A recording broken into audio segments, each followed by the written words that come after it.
Pra projekti I parë është spitali I Kërçovës, projekti I dytë është ndërtimi I shtëpisë për të moshuarit, projekti I tretë është stacion për qendë endakësore. Pra, kur flasim për projektet kryesore, kemi një emocion të veçantë për arsye se qyteti I Kërçovës me të vërtetë njihet për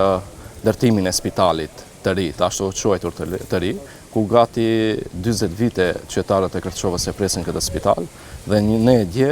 këtë premtime notarizuam, pra është projekt me afat kohor dhe I notarizuar ku nesër ne kemi përgjegjësi nëse zbohet ai projekt. Pra projekti I parë është spitali I Kërçovës, ku të gjithë duam apo s'duam qytetarët e Kërçovës, ballafaqohemi me atë spital. Ndoshta sot unë, nesër mund të jeni dhe ju në atë spital, kështu që është shumë e ndihshme për qytetin e Kërçovës dhe jemi të bindur dhe të sigurt se ai spital do të ndërtohet me ardhjen tonë në komunën e Kërçovës. Projekti I dytë, që është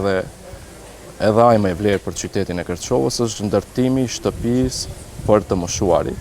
ku me të vërtetë është një kërkesë shumë e madhe qytetarëve, duke e ditur si një pjesë e madhe të qytetit tonë e kemi në Mërgat,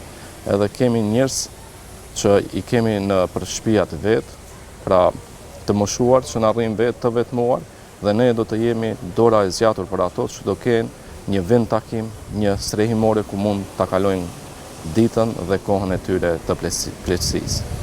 Projekti I tretë është zgjidhja e qendrëve Endacak, stacion për qendë Endacak, që është një problematikë shumë e madhe në qytetin tonë,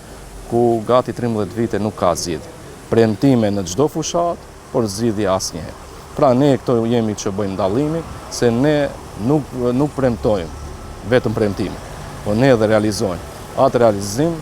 na njefin mirë qytetarët të Kërçovës për arsye se bëm modelin që asnjëherë s'ka ndodhur në qytetin tonë, ku ne marrim përgjegjësinë në mënyrë juridike.